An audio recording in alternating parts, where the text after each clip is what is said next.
mulai ya. Assalamualaikum warahmatullahi wabarakatuh. Waalaikumsalam warahmatullahi wabarakatuh. A'udzu billahi minasyaitonir rajim. Bismillahirrahmanirrahim. Alhamdulillahi rabbil alamin. Hamdasy syakirin, hamdan na'imin, hamdan yuwafi ni'amahu wa yukafi'u mazidah. Ya Rabbana lakal hamdu kama yanbaghi li jalali wajhikal karim wa li 'azimi sultanik. Allahumma fashalli wa sallim 'alan nabiyil karim sayyidina wa nabiyyina wa maulana Muhammad sallallahu alaihi wasallam wa ala alihi wa sahabatihi wa man ittaba'a bihadihi ila yaumiddin. Amma ba'du. Para asatizah, para imam, para sesepuh, dan Bapak RT, juga para pengurus di Musholla Al-Falah, serta ibu-ibu dan juga jamaah sekalian yang dirahmati Allah Subhanahu wa Ta'ala. Mari sama-sama kita panjatkan puji serta syukur kehadirat Allah Subhanahu wa Ta'ala yang telah memberikan anugerah nikmat begitu banyak untuk kita semuanya. Nikmat iman dan Islam, nikmat badan yang sehat, nikmat panjang umur, nikmat taufik dan hidayahnya yang menggerakkan hati kita, langkah kita untuk senantiasa bisa menjalankan kebaikan, menjalankan ibadah, menjalankan amal soleh. Semoga Allah Subhanahu wa Ta'ala melimpahkan rahmatnya untuk kita. Amin. Salawat dan salam semoga senantiasa tercurah limpahkan untuk kedua utama kita, Habibana wa Nabiyana Muhammad sallallahu alaihi wasallam, beserta keluarga, sahabat, dan segenap umatnya hingga yaumul qiyamah. Dan untuk kajian kita pada malam hari ini, mari sama-sama kita awali dengan membaca suratul Fatihah. Ala hadhihi niyyah wa ala kulli niyyatin salihah ila hadratin nabiyil mustafa Muhammadin rasulillah sallallahu alaihi wasallam wa ala alihi wa ashabihi wa azwajihi wa dzurriyyatihi wa jami'i ummatihi minal mu'minina wal mu'minat wal muslimina wal muslimat al ahya'i minhum wal amwat. Al-Fatihah. A'udzu billahi minasy syaithanir rajim. Bismillahirrahmanirrahim. Alhamdulillahi rabbil alamin arrahmanir rahim maliki yaumiddin. Iyyaka na'budu wa iyyaka nasta'in. Ihdinas siratal mustaqim. Siratal ladzina an'amta 'alaihim ghairil maghdubi 'alaihim waladdallin. Amin. Dan kita sekarang sudah semakin dekat dengan bulan puasa, dengan bulan Ramadan. Lusa ya, nisfu Sya'ban, malam Rabu ya, malam Rabu nisfu Sya'ban insyaallah. Artinya sudah tinggal setengah bulan lagi kita akan bertemu dengan bulan Ramadan. Dan bulan Ramadan itu bukan bulan biasa. Bulan Ramadan itu bulan yang sangat istimewa, bulan yang sangat spesial, yang Allah hadiahkan kepada kita umat Nabi Muhammad SAW. Sehingga kita harus benar-benar mempersiapkan diri agar bisa mengisi hari-hari Ramadan kita dengan sebaik-baiknya, sehingga kita bisa mendapatkan keberkahan yang sangat banyak, yang sangat maksimal di bulan Ramadan nanti. Tapi memang untuk bisa berada di bulan Ramadan dengan kondisi terbaik, untuk mendapatkan hasil terbaik itu persiapannya memang harus sangat maksimal juga dari sekarang. Makanya Rasulullah SAW, para ulama, para sahabat mencontohkan mereka benar-benar serius mempersiapkan diri untuk menyambut Ramadan. Makanya mumpung masih ada setengah bulan, kita lakukan persiapan dengan sebaik-baiknya. Seorang ulama bernama Syekh Abu Bakar Al-Balkhi rahimahullah mengatakan begini, Rajab syahruz zar'i, bulan Rajab itu bulan menanam. Wa Sya'ban syahrus saqi, sedangkan bulan Sya'ban itu bulan menyiram, menyirami tanaman yang ditanam di bulan Rajab. Wa syahru Ramadan, wa Ramadan syahrul hasad, dan bulan Ramadan adalah bulan panen. Apa yang ditanam dan apa yang dipanen. Jadi kita menanam benih-benih ketakwaan dengan memperbanyak amal ibadah, dengan memperbanyak persiapan. Yang di bulan Rajab itu baru ditancapkan, baru ditanam. Tapi di bulan Sya'ban itu tanamannya sudah mulai tumbuh, sudah mulai besar karena kita sirami gitu, kita sirami. Jadi ibaratnya begini, kalau di bulan Rajab kita memulai dengan merutinkan puasa sunnah, maka di bulan Sya'ban itu puasa sunnahnya semakin banyak. Kan kalau tumbuhan itu tadi udah makin besar. Kalau di bulan Rajab kita sudah mulai merutinkan dengan sholat-sholat sunnah, dengan belajar talabul ilmi, dengan sedekah, dengan tahajud, dan berbagai amal kebaikan yang bisa banyak sekali macamnya. Di bulan Sya'ban itu semakin banyak, gitu. Semakin banyak. Makanya salah satu amal yang banyak dilakukan oleh Rasulullah SAW di bulan Sya'ban adalah puasa, saum.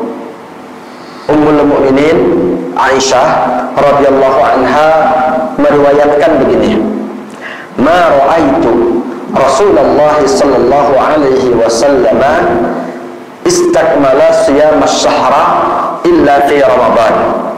Saya belum pernah melihat Rasulullah puasa sebulan benar-benar full kecuali bulan Ramadan. Jadi memang kalau yang full dari awal sampai akhir itu Ramadan. Lalu beliau melanjutkan perkataannya begini, wa ma ra'aituhu fi syahrin aktsara minhu siyaman fi Sya'ban.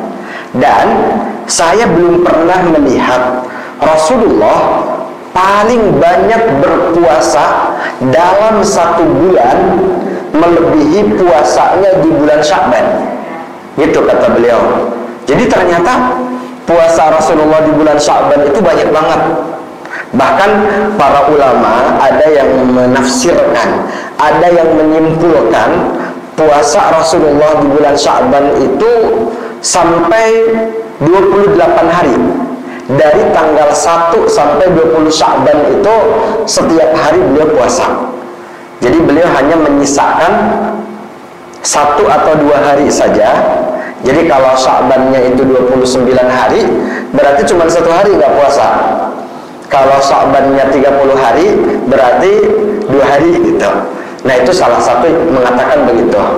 Makanya kita di bulan Sya'ban ini bisa puasa Senin Kamis. Setiap Senin Kamis kita jaga gitu, semuanya full. Kemudian selain Senin Kamis itu puasa tengah-tengah bulan. Sekarang nih puasa tanggal 13, 14, 15. Jadi berarti tadi ya hari Minggu, Senin, bukan besok ya, Senin, Selasa, Rabu gitu ya. Kan nisfu Sya'ban itu malam Rabu ya. Ya berarti pas banget gitu mulainya hari Senin gitu. Senin, Selasa, Rabu gitu. Itu memang sangat baik gitu, sangat baik. Atau bahkan tadi puasa, mungkin puasa Daud atau puasa tiap hari, itu juga di bulan Sya'ban itu memang disunnahkan. Kenapa disunnahkan? Ada 2 hikmah diantaranya. Pertama, puasa Sya'ban itu ibarat sholat sunnah qabliyah bagi puasa Ramadan.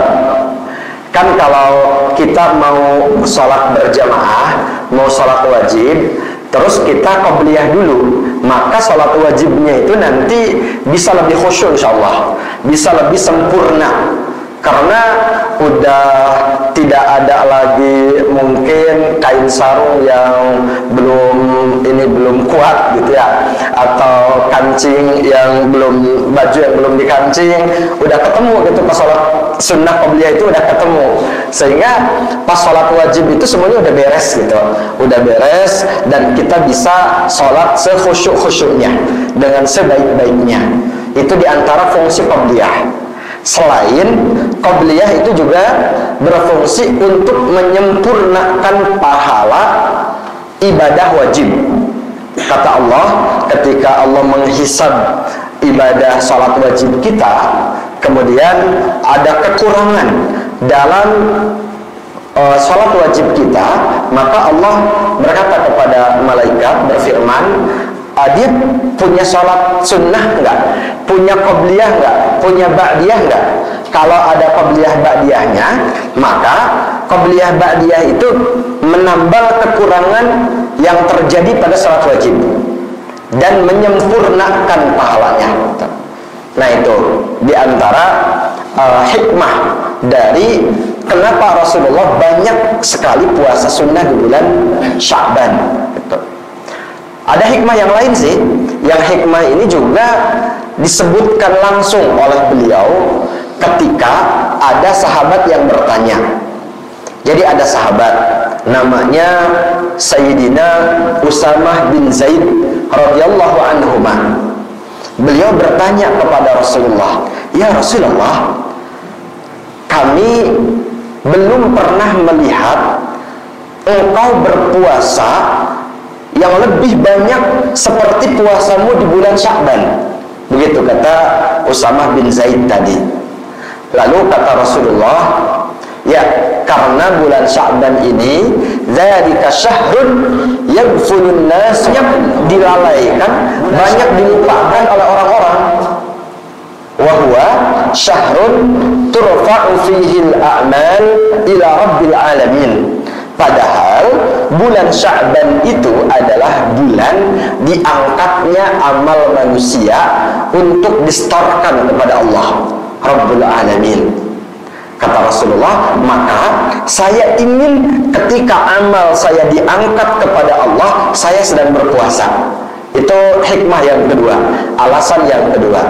Dan ada hadis juga yang mengatakan bahwa diangkatnya amal di bulan Sya'ban itu diantaranya juga pada malam nisfu Sya'ban, gitu. Pada malam nisfu Sya'ban. Makanya kenapa kita di malam nisfu Sya'ban itu disunnahkan, diperintahkan untuk banyak beribadah, salat sunnah, baca Al-Quran, gitu ya. Kemudian sedekah, istighfar, doa, zikir, dan lain-lain, gitu, lain-lain. Nah, itu diantara dua hikmahnya. Walaupun selain ibadah puasa, sebenarnya juga kita perlu melakukan ibadah-ibadah lain. Karena di bulan Ramadan kan nanti nggak cuma puasa ya, tapi kita juga mau baca Quran, mau apa lagi? Mau tarawih, mau tahajud, mau sahur, mau berbagi buka puasa, dan lain-lain gitu banyak. Nah, makanya itu dibiasakan dari sekarang. Jadi ini ibaratnya kalau ada satu klub bola misalkan, favoritnya apa? Ya apapun gitu ya, apapun. Kemudian klub bola favorit kita itu masuk Piala Dunia, tapi dia ikut Piala Dunia nggak latihan dulu, gitu. Kira-kira apa yang akan terjadi? Babak pertama dia udah akan kalah pasti, gitu. Udah kebayang lah gitu. Nah, kita kan nggak berharap Ramadan kita kayak gitu, gitu. Ramadan kita kayak gitu. Makanya perlu latihan. Jadi selain puasa, kita juga baca Quran, kita juga memperbanyak sholat sunnah, tahajud, sedekah, zikir, dan lain-lain. Dan selain itu juga perlu diperkuat dengan istighfar. Perbanyak istighfar dan taubat. Kenapa? Jadi ada ulama namanya Syekh Muhammad Mukhtar Al-Amin Asy-Shinqiti. Beliau menyarankan untuk persiapan puasa itu dengan mengatakan al-iktsar minat taubati wal istighfar, memperbanyak taubat dan istighfar. Kenapa? Karena kalau badan kita, jiwa kita banyak dosa, itu ibarat badan yang dipenuhi dengan lumpur, susah bergerak, itu lamban. Nah, jadi jiwa yang banyak dosanya itu juga akan lamban dan lemah gitu. Jadi berat, bergeraknya itu berat. Apalagi naudzubillah ya, kalau sampai dosanya, maksiatnya itu sudah menjadi kebiasaan. Kemudian yang menjadi kebiasaan itu dinikmati gitu. Jadi orang malah nikmat sama dosa. Atau bahkan ada yang kecanduan dosa. Kalau nggak berbuat maksiat sehari itu ada yang hilang gitu ya. Ada yang hilang, dicariin, saya belum melakukan apa ya, ternyata belum maksiat gitu, alhamdulillah gitu ya. Nah, jadi kalau maksiat sudah dinikmati, maka kenikmatan maksiat itu akan menghalangi dia dari merasakan nikmatnya ibadah. Itu yang berbahaya. Jadi ibadah itu terasa membebani, ibadah itu nggak dinikmati. Padahal kalau orang yang jiwanya bersih, dia betapa akan merasakan nikmatnya puasa, sholat sunnah, baca Al-Quran, sholat tahajud, kemudian sujud, dan menyampaikan segala keluh kesah kepada Allah, dekat dengan Allah, itu akan sangat nikmat. Tapi kenikmatan itu akan terhalang oleh orang yang justru yang ia nikmati itu adalah perbuatan dosa dan maksiat gitu. Makanya perbanyak istighfar, sungguh-sungguh gitu, bertaubat. Mumpung Ramadannya belum ketemu gitu, belum ketemu. Nah itu, dan yang terakhir, ya, yang terakhir nih, sebelum bertemu Ramadan adalah berdoa. Perbanyak berdoa. Jadi yang tadi itu namanya usaha, ikhtiar dengan latihan-latihan. Nah, setelah kita berusaha, kita persiapan dengan latihan-latihan, lalu kita pasrahkan segala ikhtiar kita kepada Allah. Ya Allah, ikhtiar hamba sama sekali belum maksimal. Ikhtiar hamba sama sekali belum bagus, jauh dari sempurna. Tapi hamba mohon kepadamu, bantulah hamba, tolonglah hamba, berikan keringanan untuk bisa menjalankan ibadah Ramadan dengan sebaik-baiknya. Karena hamba khawatir ini adalah Ramadan terakhir hamba hidup gitu. Hamba khawatir hamba tidak akan bertemu lagi dengan Ramadan berikutnya. Maka pertemukanlah hamba dengan Ramadan ini, dan berikanlah kepada hamba pertolongan, taufik bisa menjalankan ibadah di bulan Ramadan dengan sebaik-baiknya. Ada kalimat yang biasa dibaca oleh para ulama itu diantaranya gini: Allahumma sallim li Ramadan. Ya Allah, pasrahkanlah Ramadan buat hamba. Wasallimni ila Ramadan, dan pasrahkanlah hamba untuk Ramadan. Jadi artinya jodohkan kami ya Allah, hamba dengan Ramadan itu berjodoh, sehingga benar-benar menyatu, benar-benar Ramadan itu sudah menyatu dengan jiwa dan raga hamba gitu. Nah itu yang biasa dipanjatkan oleh para ulama agar bisa bertemu dengan bulan Ramadan. Semoga Allah Subhanahu wa ta'ala benar-benar mempertemukan kita dengan Ramadan dan memberikan taufik kita bisa mengisi hari-hari istimewa di bulan Ramadan kita dengan amal-amal soleh terbaik kita, sehingga kita benar-benar menjadi yang terbaik, menjadi juaranya. Dan bedanya dengan pertandingan bola gitu, untuk jadi juara Ramadan kita tidak perlu mengalahkan orang lain gitu ya. Jadi tidak perlu ada yang kita sikut biar kita jadi pemenang, itu untuk jadi pemenang Ramadan itu nggak perlu.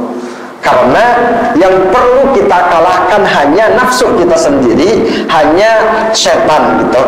Sementara orang lain mah justru ketika kita mengajak orang lain, kita ajak keluarga, anak istri, dan saudara-saudara kita ajak, maka insya Allah peluang untuk jadi pemenang lebih besar gitu.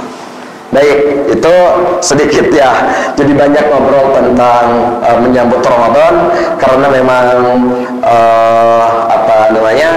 kita memang sudah sangat dekat gitu ya dengan bulan Ramadan. Jadi saya minum dulu ya. Jadi udah banyak ngomong jadi pengen minum. Bismillah.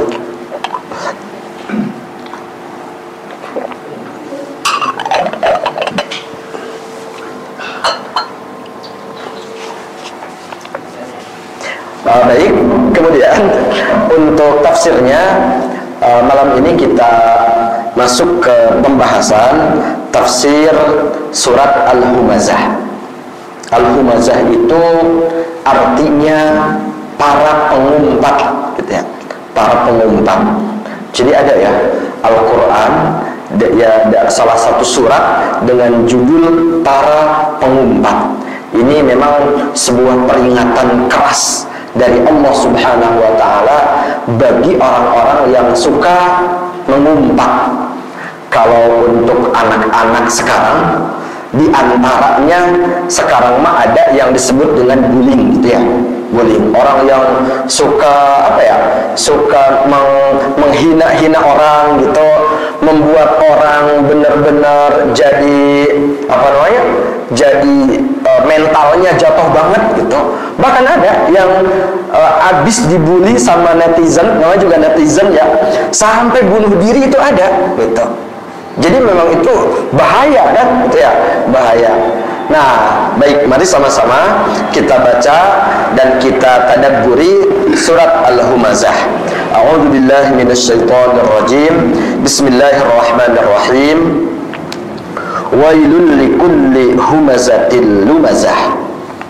Wailul likulli humazatil lumazah. Wailun, celakalah, likulli humazah, bagi orang-orang yang suka mengumpat, lumazah, dan suka mencaci.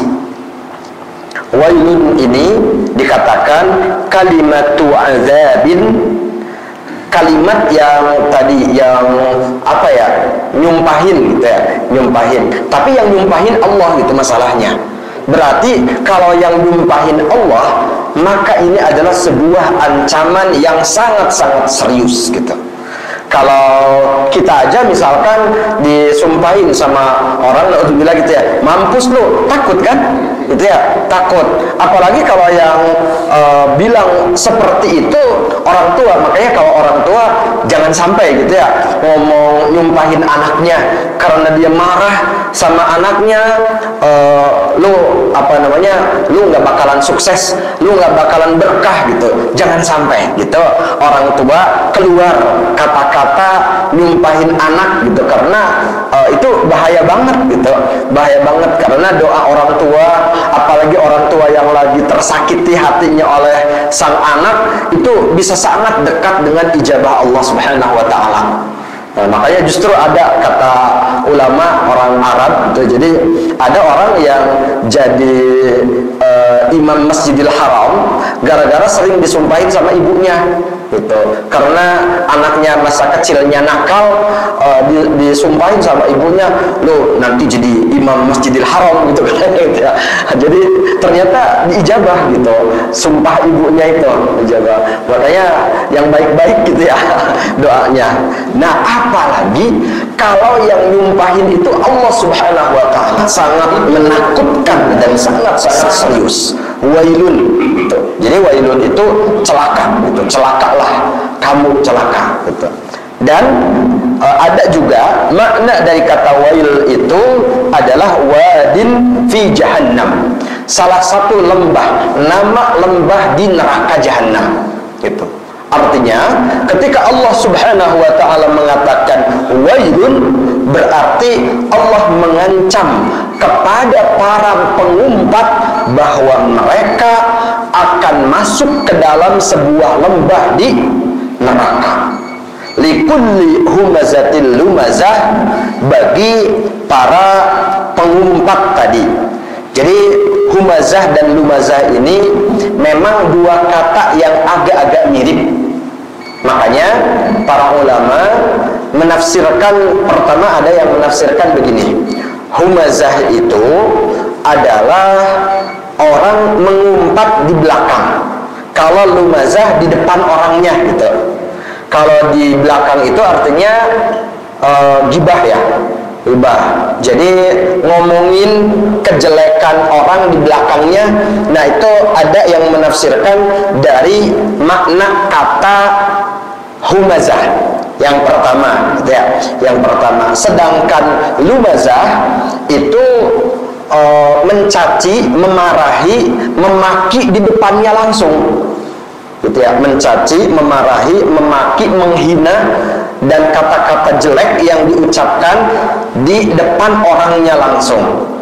Nah ini juga diantaranya memang menurut salah satu riwayat yang juga dikatakan oleh Imam As-Suyuti di sini, bahwa itu adalah kebiasaan yang dilakukan oleh beberapa tokoh Quraisy. Di antaranya ada yang bernama Al-Walid ibnul Mughirah.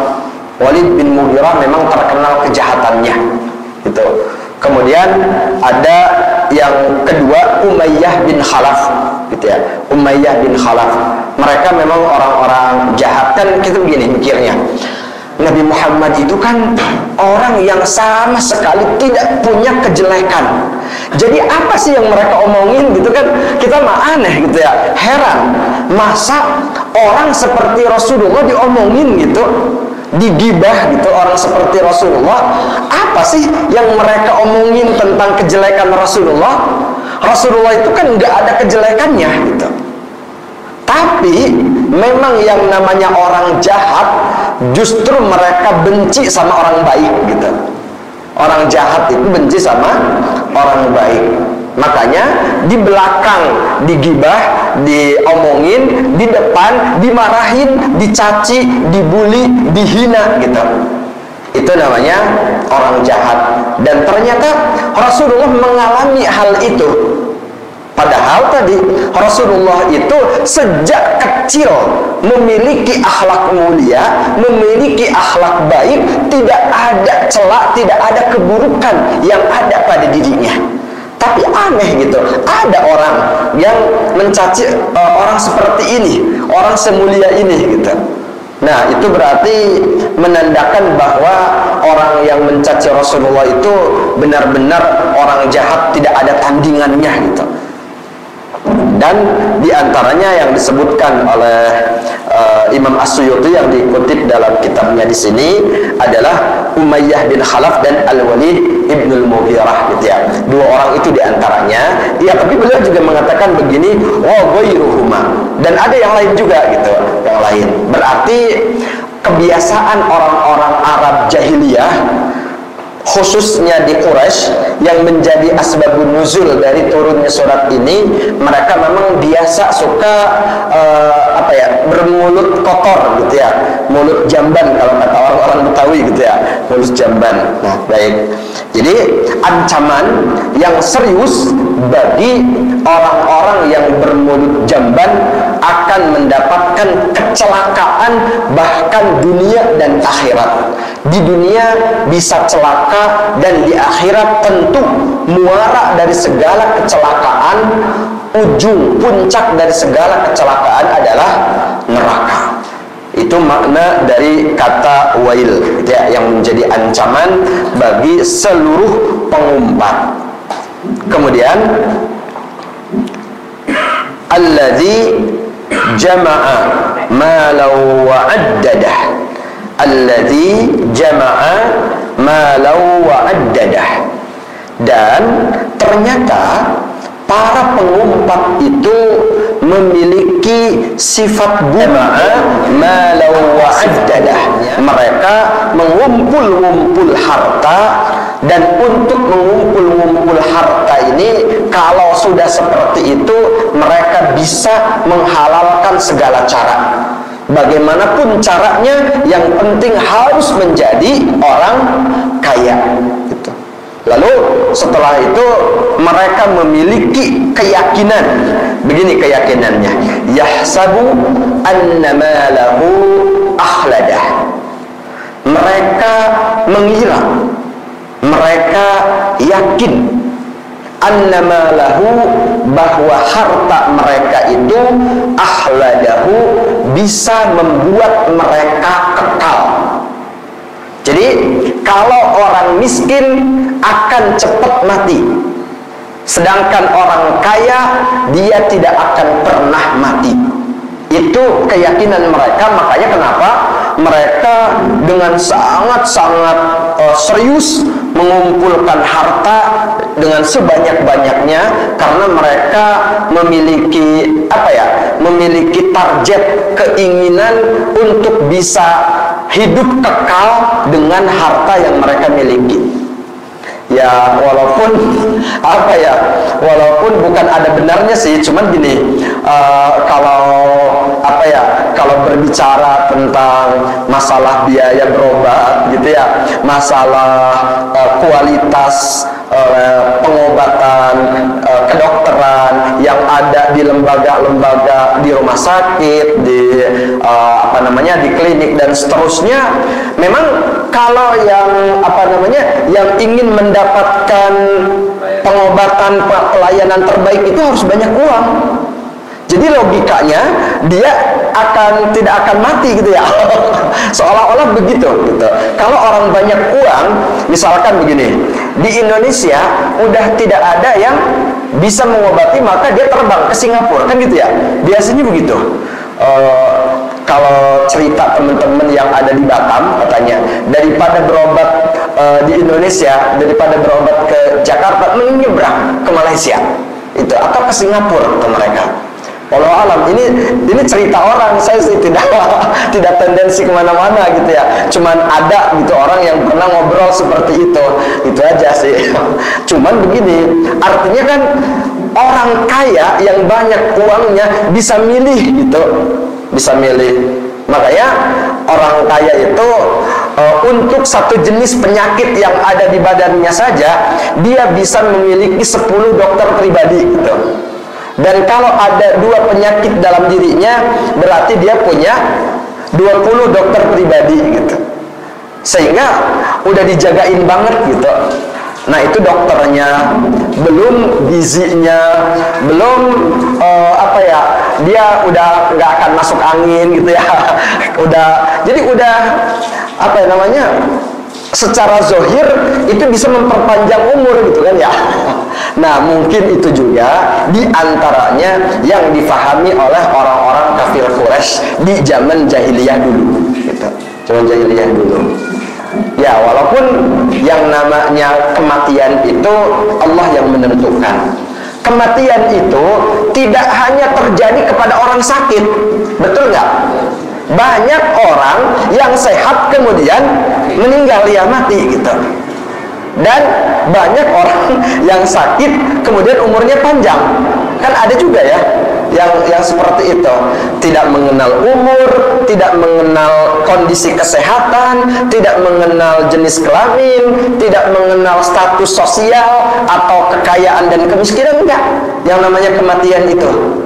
Makanya Allah Subhanahu wa taala menjawab, kalla la yumbadanna fil hutamah. Kalla, sama sekali tidak benar.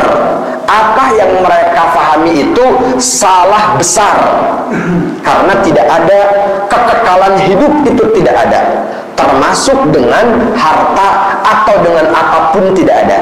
Itu jawaban dari Allah di ayat berikutnya, la yumbadanna fil hutamah. Justru orang yang memiliki pemahaman seperti itu, yang juga dia suka mengumpul-ngumpul harta, dengan cara yang tidak halal, tidak mau bayar zakat, kemudian dia juga adalah pengumpat, la yumbadzanna fil hutamah, pasti akan dilemparkan ke dalam neraka yang salah satu nama dari neraka itu dinamai dengan hutamah. Apa itu hutamah? Hutamah itu artinya penghancur. Jadi apapun yang dilempar ke dalam neraka pasti akan dihancurkan, ya. Jadi neraka itu gini, manusia dilempar ke dalam neraka itu hancur, kemudian utuh lagi, hancur lagi, utuh lagi. Kenapa? Karena siksaan di dalam neraka itu tidak berujung, tidak ada selesainya, terus gitu disiksa. Dan bentuk siksaan itu juga disebutkan di dalam ayat berikutnya, narullahil muqadah. Hutamah itu pada yang kelewat, mohon maaf. Wa ma adraka mal hutamah, dan tahukah engkau wahai Muhammad, dan tahukah kalian wahai umat Nabi Muhammad. Setelah pertanyaan untuk Rasulullah, tentu pertanyaan ini untuk kita umatnya Nabi Muhammad. Tahukah kalian mal hutamah? Hutamah itu apa? Neraka hutamah itu apa? Neraka yang dinamai sebagai penghancur itu apa? Narullahil muqadah, dia adalah tentara Allah yang dinyalakan, tentara Allah yang apinya menyala bergejolak. Jadi luar biasa, Allah langsung menisbatkan, menamai api itu sebagai apinya, api Allah. Jadi kalau kita ada mengenal api-api, misalkan ada api apa ya? Ada api apa? Misalkan ada api kompor gitu ya, atau ada api pon gitu ya, atau ada api ini apa namanya letusan gunung gitu, erupsi gitu, atau ada macam-macam api. Nah ini apinya langsung disebutkan api Allah, narullah gitu, api Allah al-muqadah. Saking menggambarkan api ini memang bukan api biasa, api yang sangat-sangat dahsyat. Itulah di antara gambaran api yang ada di dalam neraka gitu ya. Yang kemudian allati tattali'u 'alal afidah, yang daya bakarnya dia akan sampai membakar afidah, hati. Afidah itu jamak dari kata fuad, artinya hati. Jadi hati itu kan ada di dalam. Tapi bagaimana caranya api bisa masuk ke dalam organ yang ada di dalam tubuh seseorang gitu. Nah ini juga disebutkan bahwa api yang membakar hati itu gambaran betapa sakitnya siksaan yang ada di dalam neraka. Kalau nih kulit tangan kita terbakar rasanya pasti panas.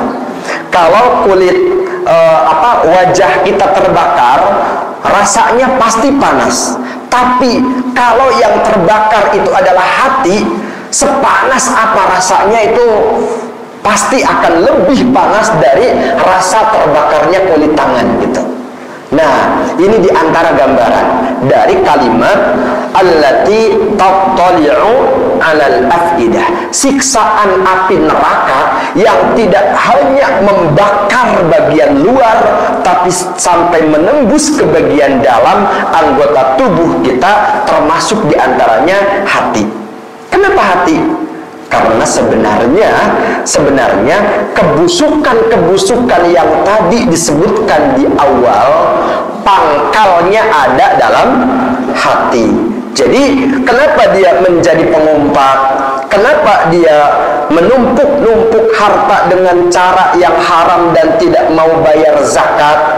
Kenapa dia memiliki keyakinan kalau harta akan membuat hidupnya kekal? Karena hatinya kotor, karena hatinya jahat karena hatinya sudah penyakitan dengan penyakit yang sangat akut. Nah, itu allati tattali'u 'alal afidah innaha 'alaihim muqsadah, dan sesungguhnya api neraka itu ditutup, muqsadah. Jadi menutup orang-orang yang ada di dalam neraka.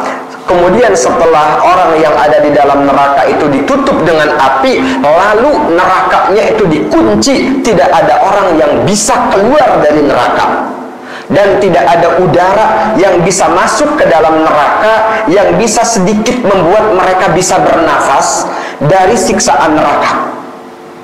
Nah, itu innaha alaihim muqsadah. Lalu mereka yang dikunci, ditutup di dalam neraka itu ternyata fi amadim mumaddadah. Mereka juga diikat di dalam tiang, di tiang maksudnya, di tiang yang ada di dalam neraka, tiang yang panjang, yang tinggi, yang dipancang di dalam neraka. Jadi nggak bisa bergerak, tidak bisa ngapa-ngapain, diborgol, diikat ke tiang-tiang yang ada di dalam neraka. La haula wala quwwata illa billah. Ini memang para ulama ahli tafsir juga kalau menjelaskan tentang tafsir surat Al-Humazah itu luar biasa, memang sangat-sangat dahsyat sekali. Suratnya pendek, ayatnya pendek-pendek, tapi tegurannya begitu keras, begitu kencang untuk kita umat manusia, sehingga betapa, kata Bang Roma, betapa sangat terlalu kalau kita tidak tersentuh dengan ayat-ayat di surat Al-Humazah ini. Mudah-mudahan Allah Subhanahu wa ta'ala memberikan bimbingan kepada kita untuk bisa mendapatkan arahan sehingga terhindar dari keburukan-keburukan yang ada di dalam surat Al-Humazah, dan terhindar dari ancaman-ancaman Allah Ta'ala seperti yang digambarkan di surat Al-Humazah ini. Baik, sudah masuk Isya belum? Belum ya? Kalau belum silahkan, jika ada yang ingin ditanyakan. Tinggal 2 menit lagi sih.